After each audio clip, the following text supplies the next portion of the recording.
Good morning guys. Ayan guys. Ang ganda ng bulaklak. Ayan. Ang ganda tingnan Ayan guys. Oh, ang dami nila.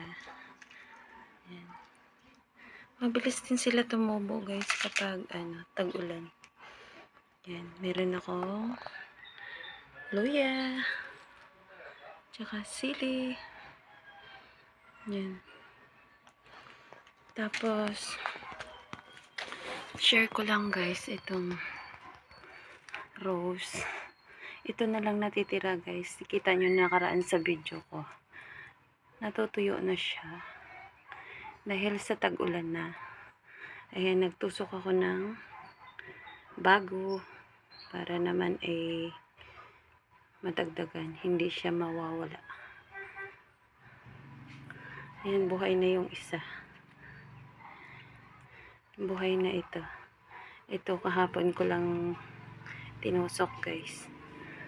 Para hindi maubos ang aking rose.